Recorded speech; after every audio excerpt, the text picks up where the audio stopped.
Olá, pessoal! Hoje nós vamos iniciar o nosso módulo 3, falando um pouco sobre as medidas de frequência de doenças e agravos, na verdade, dando continuidade ao módulo 2, em que a gente vai abordar um pouco agora sobre a incidência e a prevalência.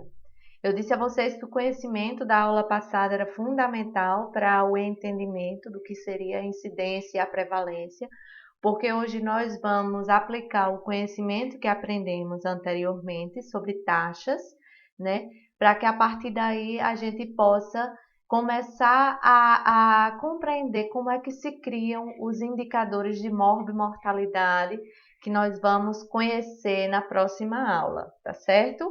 Então, é importante que vocês, tudo o que vocês tiverem de dúvidas, vocês voltem à aula, né? Consultem o material que eu estou disponibilizando para vocês, para que as dúvidas elas não se perpetuem, porque sem esse conhecimento, vocês não vão entender os indicadores de morbidade, por exemplo, e sem o conhecimento anterior, vocês não vão entender o que seria essa incidência e a prevalência.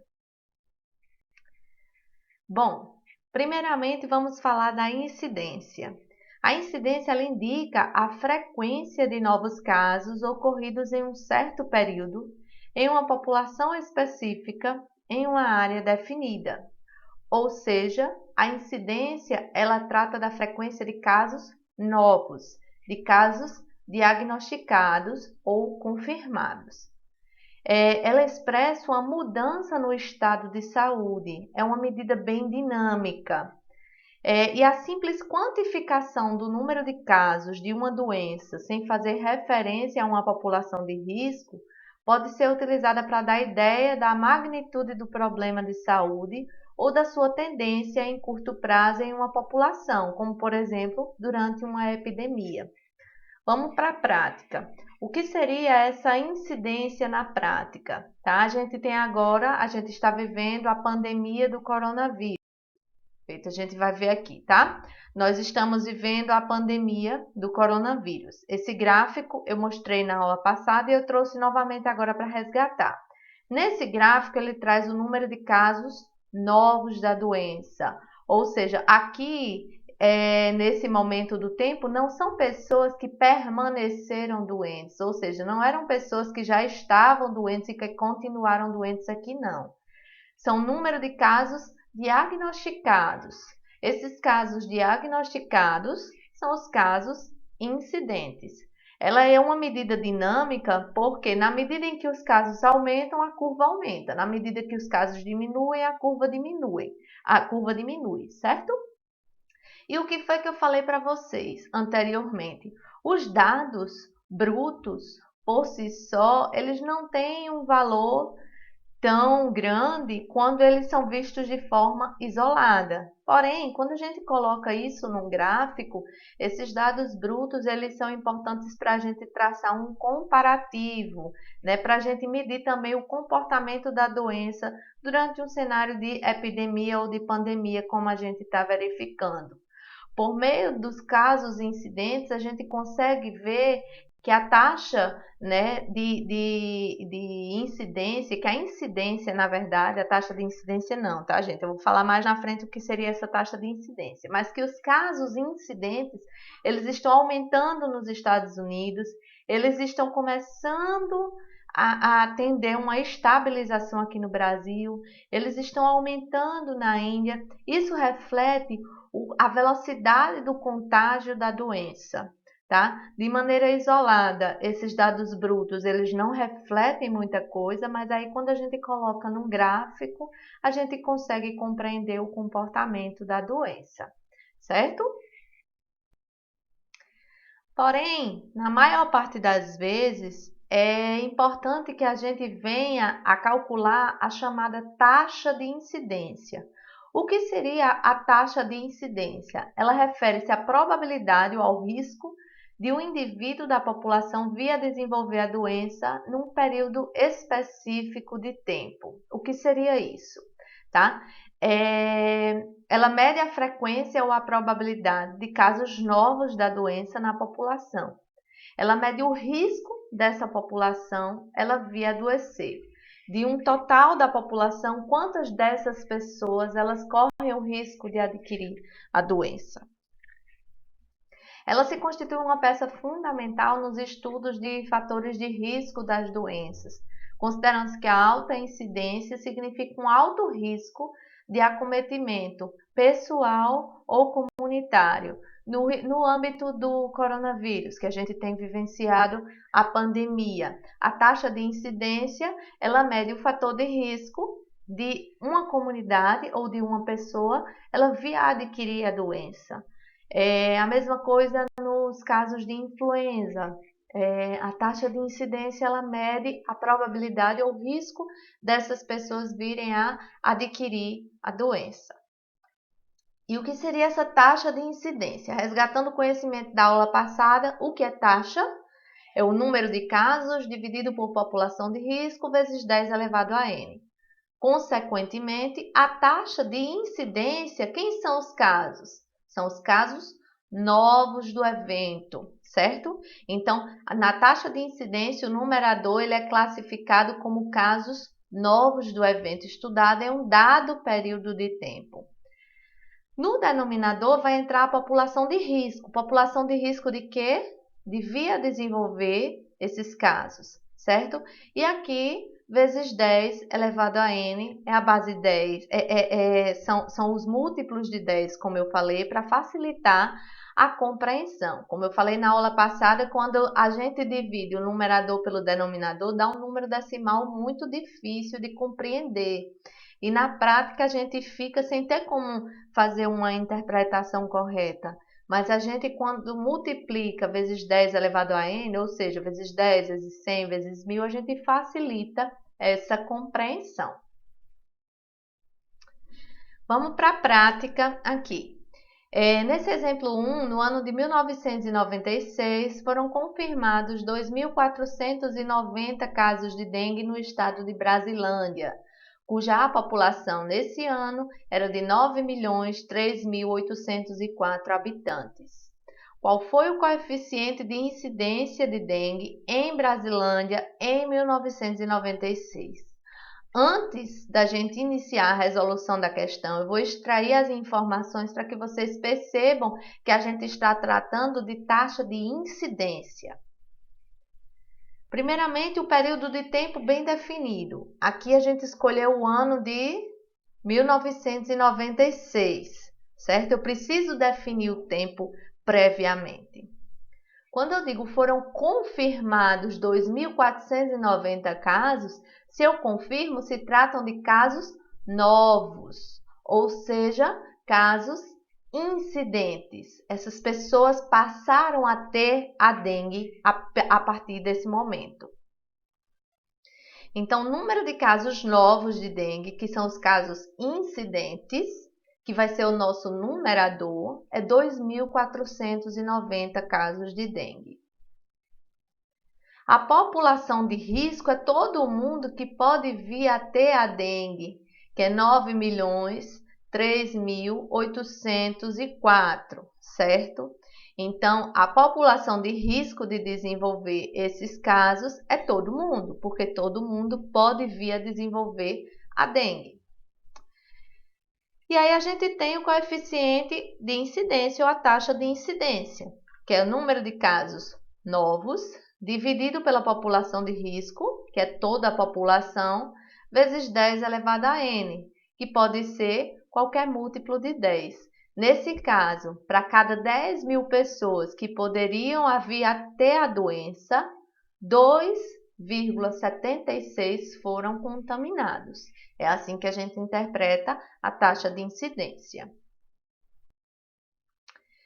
E, novamente, assim como eu falei na aula passada, eu vou falar nessa aula, é fundamental interpretar corretamente a população exposta ao risco, ou seja, indivíduos que podem vir a ter a doença. Na aula passada eu dei o exemplo sobre carcinoma de colo uterino, certo?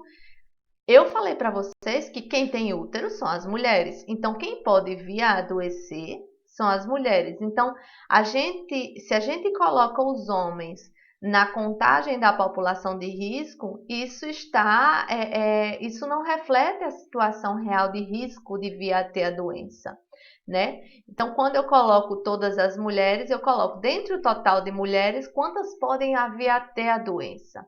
Porém, nesse total, eu ainda posso fazer a seleção por faixa etária, que aí, fazendo a seleção por faixa etária, eu consigo definir quem são meus grupos de risco, certo? Eu fazendo por faixa etária de 0 a 24 anos, de 25 a 69 anos e de 70 anos ou mais, eu vou ver que a maior parte dos casos de câncer de colo de útero se concentram entre os 25 a 69 anos. Então, eu defino que meu grupo de risco é esse grupo de 25 a 69 anos, certo? Então, eu posso colocar como meu denominador tanto esse grupo de 25 a 69 anos, como o total de mulheres. Mas se eu coloco o grupo de 25 a 69 anos, eu vou medir a taxa de incidência dentro de um grupo que eu já sei que é um grupo de risco. E como é que eu sei que é um grupo de risco? Porque previamente eu já fiz essa separação por faixa etária e eu já vi previamente que a maior parte dos casos elas se concentram entre os 25 a 69 anos, certo? Aí, dando continuidade ao entendimento da taxa de incidência, a gente entra no coeficiente de ataque, certo? A taxa de incidência, eu falei para vocês que ela reflete casos novos da doença. O coeficiente de ataque, ele também, na verdade, é um nome diferente que a gente está dando para uma situação diferente, mas ele também está estudando casos novos de uma doença.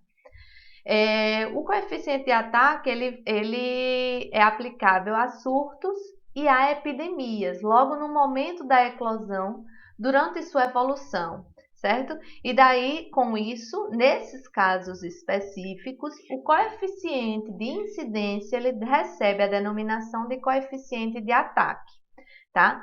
O coeficiente de ataque é uma taxa de incidência, então o cálculo ocorre de maneira semelhante à taxa de incidência, que é o número de casos dividido por população de risco vezes 10 elevado a n. No caso, número de casos novos, certo? O coeficiente de ataque é uma taxa de incidência referida a uma população específica ou a um grupo bem definido de pessoas limitada a um período de dias ou semanas localizada em uma área restrita. Como assim, professora? Eu coloquei aqui um surto de gastroenterite, um hospital qualquer, vários pacientes desse hospital apresentaram uma salmonelose. Então, será que não foi a alimentação desse hospital que causou? A gente vai calcular o coeficiente de ataque. Em relação ao surto inicial de coronavírus que ocorreu na cidade de Wuhan, naquele momento específico, a gente iria calcular o coeficiente de ataque, que nada mais vai medir do que a probabilidade das pessoas serem contaminadas naquele momento, certo? Eu vou colocar um exemplo no próximo slide para que vocês possam entender do ponto de vista prático como é que isso funciona. Então, no ano de 2006, muitos funcionários de uma fábrica da cidade de Palmas faltaram ao serviço em virtude de uma infecção por salmonela. No total, 100 pessoas adoeceram e todas elas frequentaram o jantar da fábrica no dia anterior. Além das 100 pessoas que adoeceram, outras 50 também jantaram na fábrica, mas não adoeceram. Com base nas informações abaixo, qual foi a provável fonte de infecção? Primeiro de tudo, a gente está falando de uma fábrica, um espaço bem definido, em um curto espaço de tempo, que é o que? O jantar, certo? E com isso, a gente fala em taxa de ataque, tá? Aqui são as informações que ele nos dá. Ele diz quais foram os alimentos que foram ofertados no jantar. Se todas as pessoas que adoeceram estavam no jantar, então provavelmente a fonte de infecção estava no jantar. Então vamos ver quais eram os alimentos que foram ofertados no jantar. Salada cozida, o purê de batata com requeijão e o sorvete de baunilha. Esse foi o cardápio do jantar. E ele pergunta, com base nas informações abaixo, qual foi a provável fonte de infecção? Com base na taxa de ataque, essa taxa de ataque ela vai me dizer, se eu vier comer a salada cozida, eu vou desenvolver, qual a probabilidade de eu vir a desenvolver o surto, certo? Eu vou mostrar para vocês um exemplo um exemplo na prática para que vocês possam compreender essa taxa de ataque, certo? Vamos aqui. Vamos para a salada cozida primeiro. Quem são os casos? São as pessoas que adoeceram, ou seja, são as pessoas que desenvolveram o surto. Professora, por que que eu não uso esse 100 aqui? Por que que eu só uso o 78? Porque esses 78 são pessoas que adoeceram e que comeram a salada com maionese. Se eu quero calcular uma taxa de ataque para cada um desses, para que a partir daí eu possa vir a compreender quem foi a provável fonte de infecção, então não posso usar o valor total. Eu tenho que usar o número de doentes e que comeram a salada com maionese, certo? Então, esses daqui vão ser os meus casos. A população de risco não vai ser as 150 pessoas. Eu até coloquei um xizinho aqui para vocês entenderem. Não vai ser esses 150 pessoas, não. Porque a população de risco devia adoecer por ter comido a salada com maionese vai ser quem comeu a salada com maionese. Você não pode vir a desenvolver uma doença se você não se expôs a ela, certo? Lembram de definir bem a população de risco para que o cálculo não ocorra de maneira errônea, tá? Então, a minha população de risco de vir a desenvolver o surto pela ingesta da salada de maionese é quem comeu a salada de maionese. Então, o cálculo é o coeficiente de ataque para ingesta de salada de maionese é número de casos, que é 78, tá? Dividido por população de risco, que é quem comeu a salada de maionese, é quem se expôs ao risco, e eu utilizei base 10 para cálculo, tá? E aí, meu coeficiente de ataque deu 7,22, ou seja, para cada 10 pessoas que comeram a salada e que poderiam ter desenvolvido o surto, 7,22 efetivamente desenvolveram. Vamos agora para o purê de batatas. Quem são os meus casos? Quem adoeceu e que comeu o purê de batata, certo? 65. Quem são as pessoas expostas? Quem comeu o purê de batata. Você só pode ter adoecido por ter comido o purê de batata se você tiver comido esse purê, certo?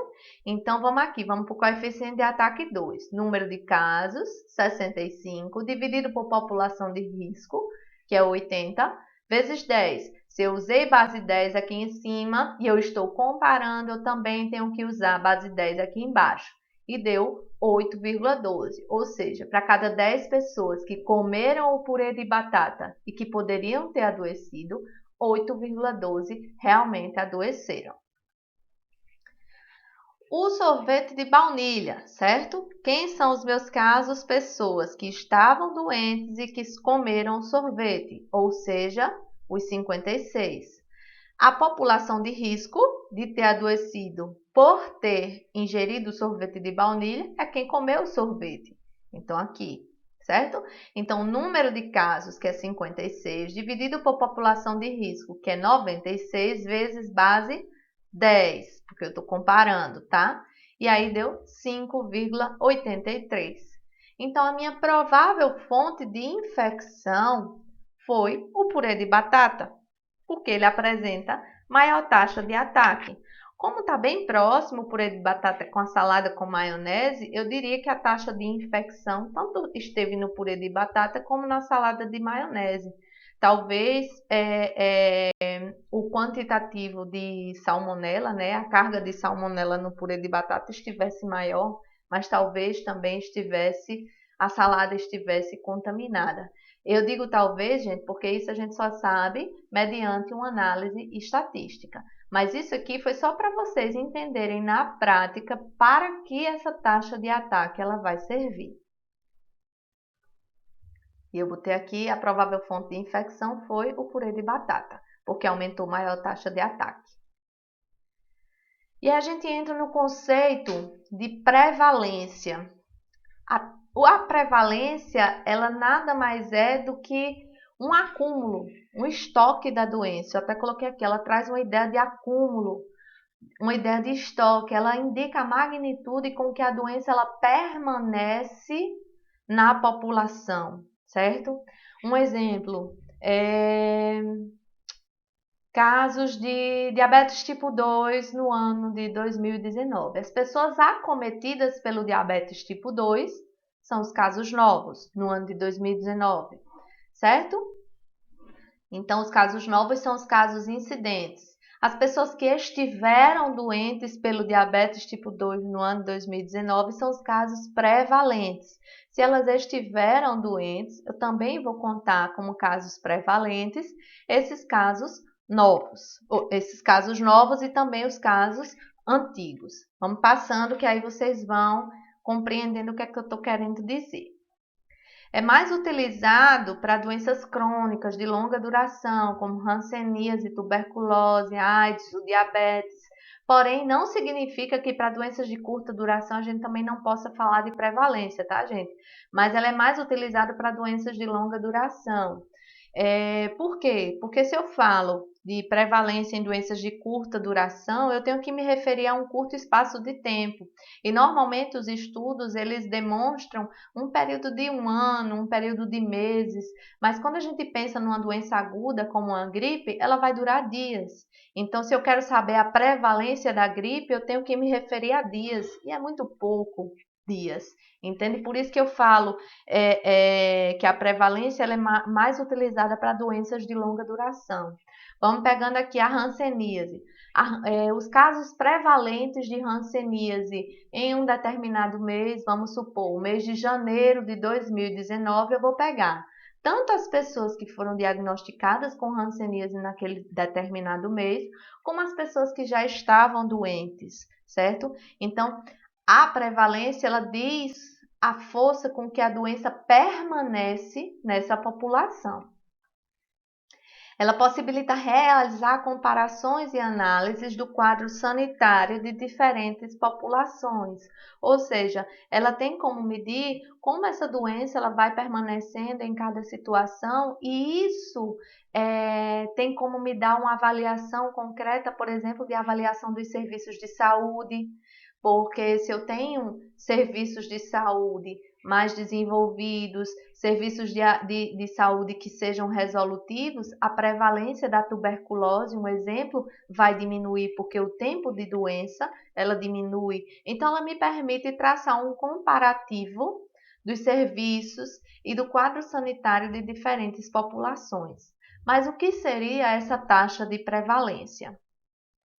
A taxa de prevalência é o número de casos conhecidos de uma doença, que inclui tanto casos novos como casos antigos, dividido pela população de risco de desenvolver a doença no mesmo período, vezes 10 elevado a n, certo? O número de casos conhecidos, ele mede o número total de casos que existem ou que sobreviveram até a data limite para o cálculo do indicador. Por que data limite? Porque é dentro de um período específico. Para que eu diga se eu quero calcular a prevalência, eu também tenho que definir um período de tempo bem específico, porque somente definindo esse período de tempo eu vou saber quantos casos novos e quantos casos que já estavam naquele determinado período, certo? Isso mede a soma de todos os casos anteriormente conhecidos e que ainda existem, bem como os casos novos e que foram diagnosticados desde a data da contagem anterior. Eu vou mostrar para vocês um exemplo mais na frente que vocês vão entender exatamente o que eu estou falando. Como eu falei, é fundamental que se defina o período para análise, certo, gente? Porque sem esse período, eu não vou estar sabendo qual o momento em que eu quero avaliar, certo? E a base 10 elevado a n é como qualquer taxa, 10, 100, 1000, 10.000, e aí você utiliza a que ficar melhor para você interpretar. Aqui a gente tem uma tabela, né, que é tirada de uma das nossas referências que eu estou disponibilizando para vocês, em que a gente percebe como os fatores ambientais e sociais eles são fundamentais na determinação da doença, influenciando a necessidade de serviços de saúde entre diabéticos de diferentes populações. No exemplo aqui eu coloquei o diabetes, certo? Mas só para vocês entenderem como a taxa de prevalência, ela me dá uma ideia de estado de saúde e de como os serviços de saúde, como as políticas públicas elas devem atuar. Aqui é a prevalência de diabetes por grupo, certo? Por população específica. Os de origem chinesa, a gente aqui tem na China, a taxa de prevalência entre os homens é de 1,6, enquanto que nas Ilhas Maurício é de 16%, certo? Então aqui nas Ilhas Maurício a taxa é bem maior do que aqui na China, tá? Quando eu comparo homens e mulheres, um exemplo, eu tenho aqui a população rural, nessa de origem indiana, né, nas Ilhas Fiji. Na população rural, a prevalência, ou seja, na verdade, a velocidade, a força com que a doença ela permanece nessa população de homens, ela é bem maior do que a força com que ela permanece na população de mulheres. O que é que isso me diz, né? Que cada vez mais homens eles têm permanecido com o diabetes em relação ao total de mulheres, isso na zona rural. Quando a gente vai para a zona urbana, isso se inverte, ó. Então, o total de homens fica 16% e total de mulheres 20%, certo? Então, quando a gente vai para o sul da Índia, veja, a taxa de prevalência na zona rural ela é significativamente inferior à taxa de prevalência na zona urbana, certo? Então, o que é que isso nos mostra? Que a taxa de prevalência, assim como a taxa de incidência também, mas principalmente a taxa de prevalência, ela é determinada por fatores sociais e por fatores ambientais, certo? Isso tudo se justifica pela determinação do processo saúde-doença que eu falei lá no primeiro módulo, tá? Que diversos fatores, diversos determinantes, elas vão influenciar na prevalência de determinada doença. E aqui é o exemplo que eu falei para vocês para que a gente possa entender os conceitos de incidência e prevalência. Vamos imaginar que a torneirinha, tá? Imaginar não, vamos ver.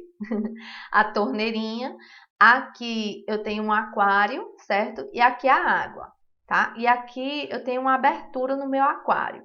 Imaginem que a água sejam todos os casos prevalentes, tá? Na torneirinha, quando eu ligo essa torneirinha, vai entrar água, ou seja, se trata de casos novos, tá? Então, se eu abro a torneirinha, o que é que vai acontecer com o nível de água? Vai aumentar. Veja que já existia um nível de água previamente aqui, ó. Esses casos aqui, eles já existiam, tá? Quando eu abro minha torneirinha, esse nível de água vai aumentar. Vai juntar casos novos, que são os casos incidentes, com os que já estavam. Essa junção de casos novos com os casos que já estavam são os casos prevalentes. Então, a entrada de novos casos vai elevar a prevalência da doença, ou seja, a entrada de novos casos, que os casos incidentes, vai elevar esse nível de água, que aí vai elevar a minha prevalência. Mas, durante esse percurso, eu posso abrir essa aberturazinha daqui do meu aquário. Isso aí representa quem? As mortes, as curas. Quando uma pessoa se cura, ela deixa de estar aqui dentro desse nível de água. Então, as mortes e as curas, elas vão diminuir a prevalência. Lembrem que a gente sempre está olhando para esse nível de água daqui, certo? A incidência, ela vai afetar a prevalência, mas a prevalência, ela não vai afetar a incidência. Isso é um ponto. As mortes e as curas, elas afetam esse nível de água daqui, que é a prevalência, mas as mortes e as curas, elas não afetam a incidência, tá certo? Então, vamos para aqui, para esse ponto de cá. Lembram que o nível de água estava aqui, certo? Estava normal. E o que é que a gente teve aqui? Ó, um aumento significativo de mortes e curas. E a gente teve uma redução de novos casos. O que é que isso vai acontecer? Vai diminuir o nível da água, vai diminuir a prevalência. Quando a gente tem um equilíbrio entre os casos novos e as mortes e as curas, a gente tem uma manutenção da prevalência, certo? Moral da história: quanto mais casos novos e quanto menos as mortes, maior vai ser a taxa de prevalência. Quanto menor os casos novos e maiores as mortes, vai ser menor a prevalência, certo? E aí a gente tem um novo exemplo. A gente tem doentes novos, certo? E doentes que imigram, pessoas que estão em uma outra cidade, que elas passam, por exemplo, a vir morar aqui em João Pessoa, ou que estão em outro país, e aí elas passam a vir morar aqui no Brasil, tá?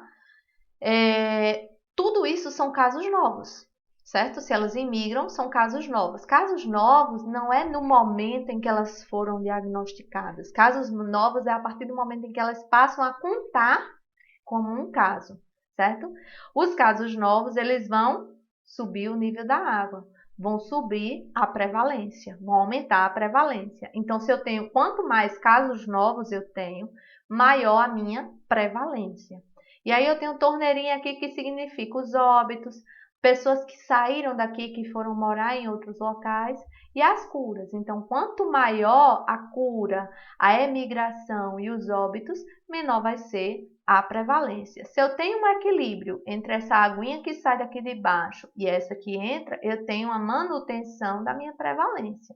Se mais pessoas morrem do que são acometidas pela doença, eu tenho uma redução da prevalência. Veja que não necessariamente a redução da prevalência vai ser uma coisa boa não, tá, gente? Se eu tenho muita morte aqui, eu significo que ou meu serviço de saúde não está sendo efetivamente resolutivo, ou a doença está sendo muito letal, está sendo muito agressiva. Então, está reduzindo a prevalência, mas as custas de óbito, tá? Então, eu tenho que interpretar corretamente os meus dados para que eu não faça falsas inferências. E aqui eu coloquei para vocês os fatores que podem influenciar na taxa de prevalência, certo? A duração da doença, quanto maior a duração da doença, o exemplo, o diabetes, a hipertensão, são doenças crônicas, certo? Então, quanto maior a duração da doença, maior a minha taxa de prevalência. O aumento da sobrevida do paciente mesmo sem a cura. Se a gente fala de uma neoplasia em que a cura ela não seja mais permitida, mas que esse paciente, mas que existe um controle adequado, então eu aumento a sobrevida do paciente, eu aumento a minha prevalência. O aumento de novos casos, que é o aumento de casos incidentes, eu aumento a prevalência. A imigração de casos, eu aumento a prevalência. A emigração de pessoas sadias. Ora, se pessoas sadias saem daqui, a população de risco, que vai ser o meu denominador, vai diminuir. Se meu denominador diminui, a minha taxa de prevalência ele aumenta. E também a imigração de pessoas suscetíveis, tá? E a melhora de recursos diagnósticos. Gente, uma vez que eu tenho mais casos, não significa que eu tive um aumento de acometimento de pessoas. Significa que houve uma melhor também notificação desses casos. A gente está tendo aqui um problema gigante com a questão da falta de testes por conta do coronavírus e se estimando que o número real de casos ele seja de 7 a 8 vezes maior do que o que se tem realmente. Então, tudo isso subestima os indicadores e a gente não tem como fazer uma avaliação adequada, tá? O que é que diminui a taxa de prevalência? A menor duração da doença, doenças agudas, tá? É difícil a gente falar em prevalência em doenças agudas. Por quê?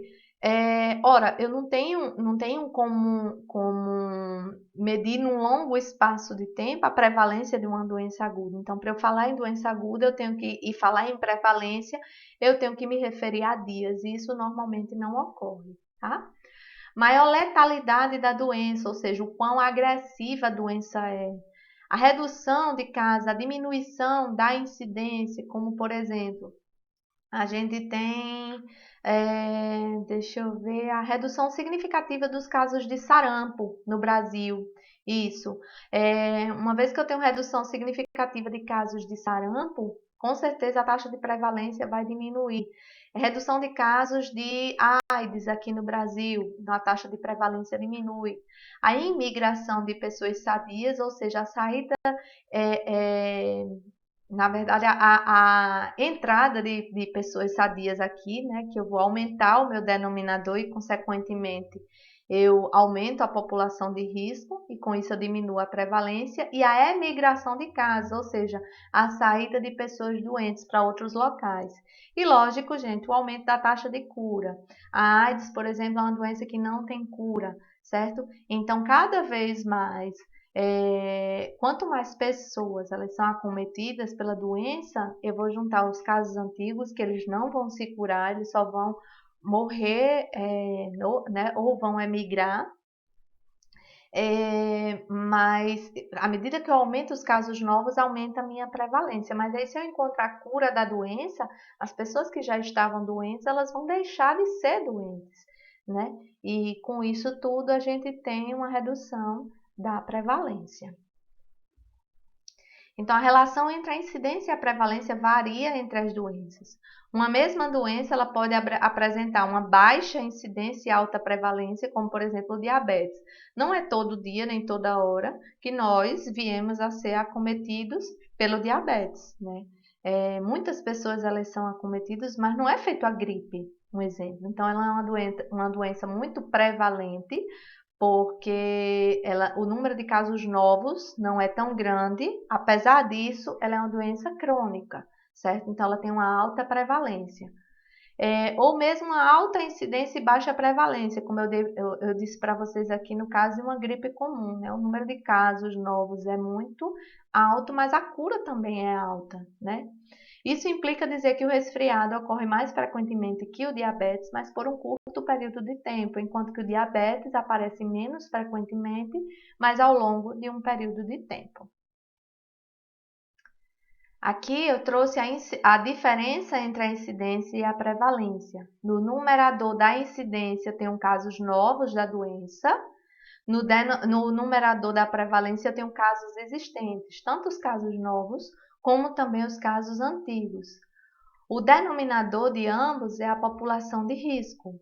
O foco da incidência é se o evento é um novo caso, ou seja, o momento em que a doença ela ocorreu, certo? O foco da prevalência é a presença ou ausência de doença, independente do momento em que essa doença ela ocorreu, tá?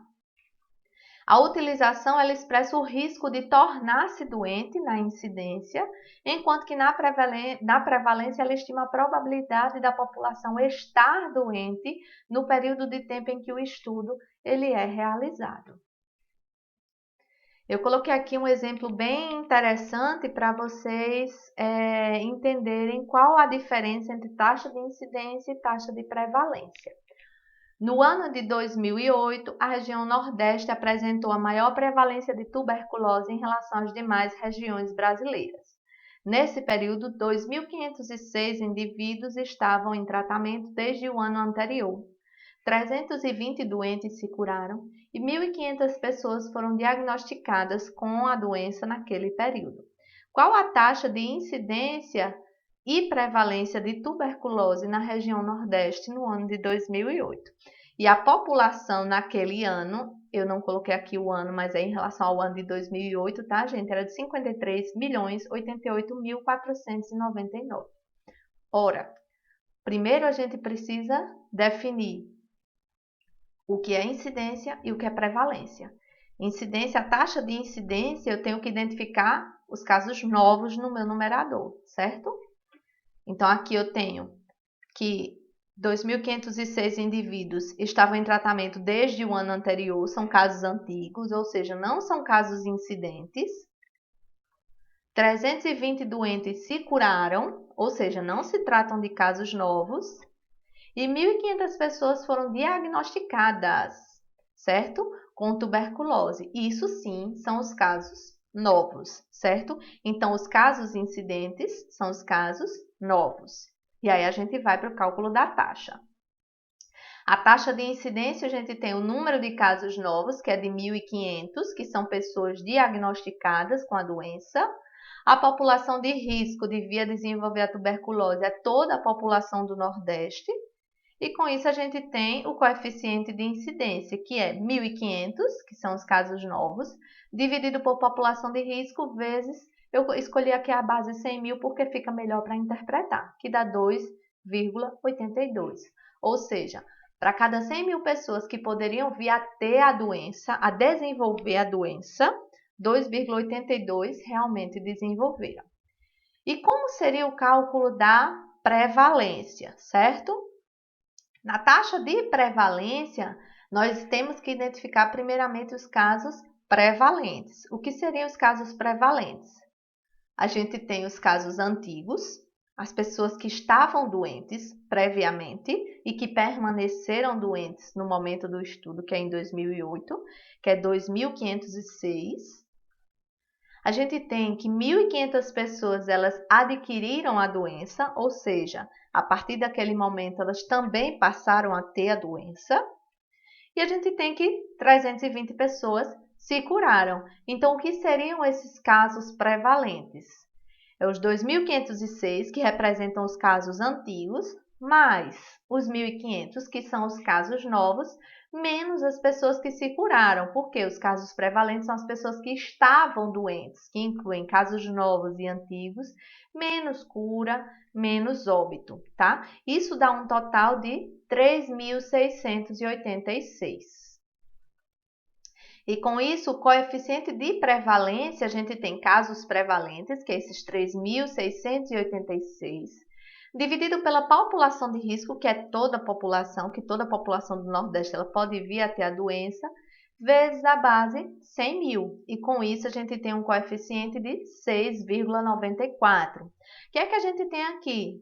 Que a tuberculose é uma doença de elevada prevalência, ou seja, a prevalência dela é bem maior do que a incidência dela. Isso significa que o risco das pessoas virem a ter a doença, ele é menor do que o risco das pessoas permanecerem doentes. Isso significa que a tuberculose é uma doença de longa duração, certo?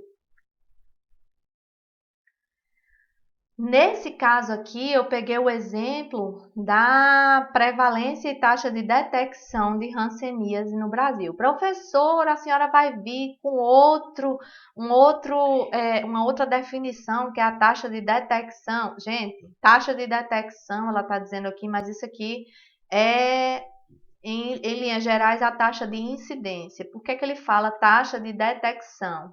Pelo fato da hanseníase ela ser uma doença crônica, certo? A detecção, ela significa o momento em que a doença foi detectada e não o momento em que a doença se iniciou. Só isso, tá? Mas vocês interpretando da mesma forma como a incidência, vocês vão saber exatamente o que eu estou falando. Então, a gente tem aqui a prevalência de hanseníase, ó, que ela está diminuindo significativamente desde a década de 90 até o ano de 2006. A gente tem que a incidência a detecção da hanseníase, ela tem aumentado desde a década de 90 até o ano de 2006. E aí a gente está dizendo, então o povo, as pessoas, elas estão sendo mais acometidas pela hanseníase nesse período. Será que está certo? Não sei. Vamos lá ver. O que é que está relacionado ao aumento da incidência, da detecção? Pode ser o aumento da circulação do bacilo na população? Pode. Pode ser que essa transmissão realmente esteja ocorrendo? Pode. Mas a gente teve uma melhora da capacidade de diagnóstico e notificação dos casos pelas campanhas de esclarecimento à população. Então, se eu diagnostico mais, eu tenho mais casos.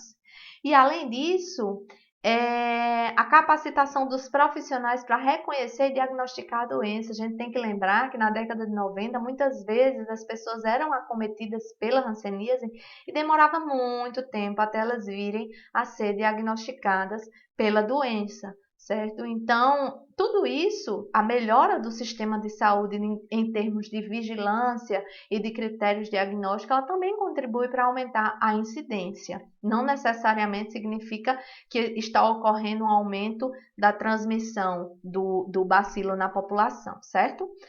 Porém, por outro lado, a gente pode compreender que houve um empobrecimento e a piora das condições de vida da população, porque a hanseníase, um dos determinantes para a hanseníase são piores condições de vida.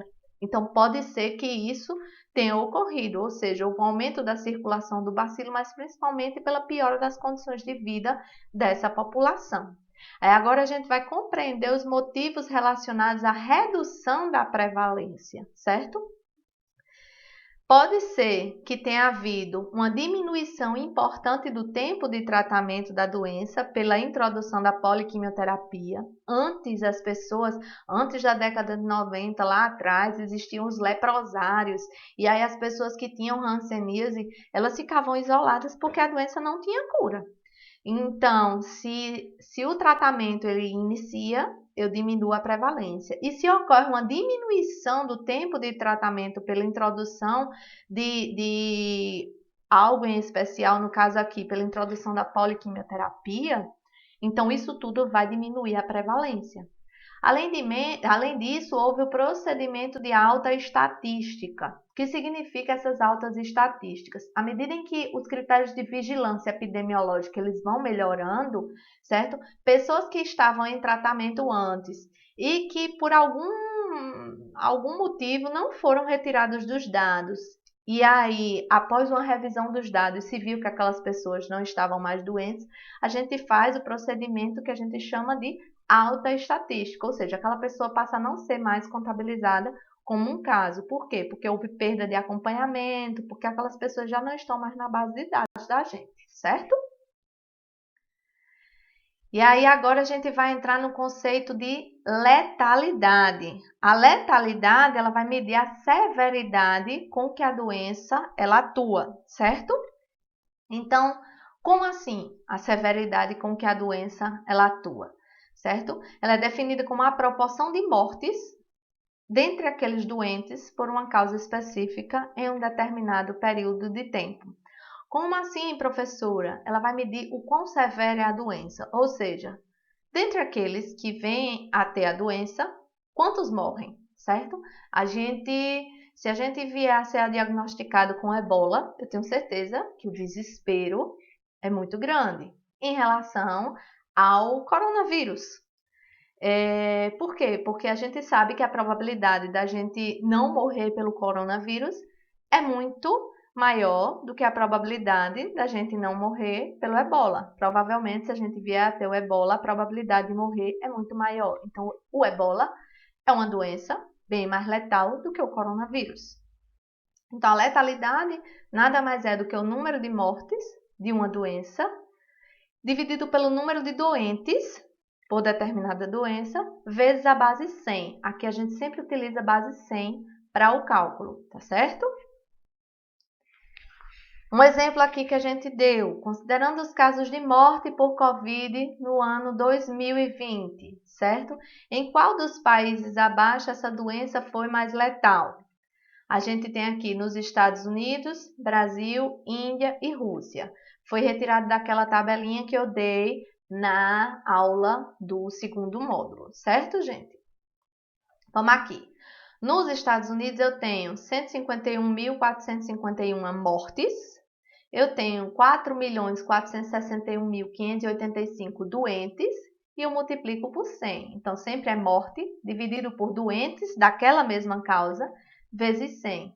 Então, eu tenho 3,39%. Ou seja, para cada 100 pessoas que poderiam morrer do coronavírus, 3,39% eles vieram a óbito. No Brasil, quando eu utilizo o mesmo cálculo, ou seja, número de óbitos dividido pelo número de doentes vezes 100. Eu tenho 3,53. Se eu for para a estatística, isso aqui é bem similar, ou seja, a letalidade do coronavírus em relação dos Estados Unidos em relação ao Brasil, ela é bem semelhante, certo? O Brasil é um pouco maior, mas eu acredito que do ponto de vista estatístico, isso aqui a gente não tem uma diferença, não. Quando eu vou para a Índia, eu tenho número de mortes dividido por número de doentes vezes 100, 2,21%. Ou seja, para cada 100 pessoas que poderiam vir a morrer, por coronavírus, 2,21 morreram, certo? E na Rússia, eu tenho que essa letalidade foi de 1,65%. E aí eu vou novamente para a questão da notificação. A subnotificação é um problema muito grande porque a gente não tem como sequer dizer o quão letal foi uma doença. Porque se eu for fazer esse cálculo para países onde essa doença ela agiu de forma mais agressiva, como por exemplo a Itália, a Espanha, que tem mais idosos lá, eu não tenho como traçar um plano de contingência adequado, certo? Então a subnotificação ela impossibilita medidas de planejamento adequadas, certo, gente? E para que a gente possa compreender todos os conhecimentos que a gente contemplou na aula de hoje, eu trouxe para vocês esse gráfico aqui, de maneira a integrar todos os conhecimentos que a gente conseguiu contemplar na aula de hoje.